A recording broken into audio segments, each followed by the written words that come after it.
বিজয় থালাপতি শুধু সিনেমা নয়, রাজনীতিতেও জয় করেছেন লাখো মানুষের মন। এবার এই জনপ্রিয়তায় সর্বনাশ ঘটেছে।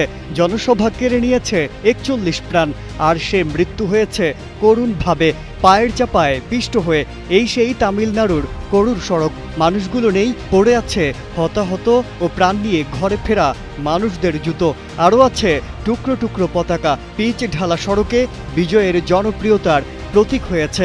সব মিলিয়ে ধ্বংসস্তূপের পাহাড়। ২৯ সেপ্টেম্বর স্থানীয় কিছু বাসিন্দা অভিযোগ করেন, বিজয় সভায় দেরিতে আসেন। এটাই দুর্ঘটনার কারণ। এখানেই শেষ নয়, পাশের খুঁটিতে থাকা ফ্লাড লাইটগুলো অকেজো হয়ে আছে।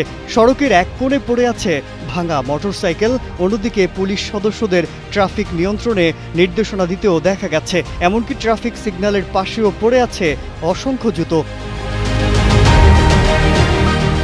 এমন ঘটনা আর যেন কোনোদিন না ঘটে।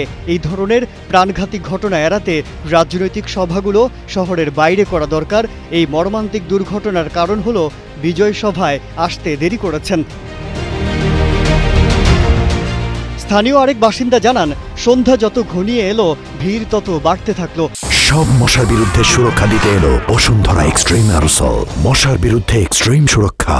সাধারণত বিজয় বাইপাস জংশনে জনসাধারণের দিকে হাত নেড়ে অভিবাদন জানান, কিন্তু এবার তিনি তা করেননি। হতাশ হয়ে সেখানে অপেক্ষায় থাকা লোকজন তার বক্তব্য শুনতে সবার স্থানে ছুটে যান।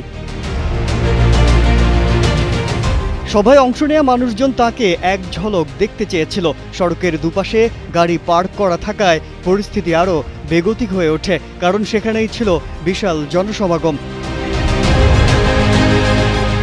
গেল ৩ দশক ধরে তামিল সিনেমার অন্যতম সফল অভিনেতা বিজয় গেল বছর নিজের দল চালু করার পর থেকেই ব্যাপক জনসমাগম ঘটাচ্ছেন। তিনি বলেছেন মর্মাহত, আরও বলেছেন নিহতদের পরিবারের পাশে আছেন, হয়তো দেবেন আর্থিক পুরনো।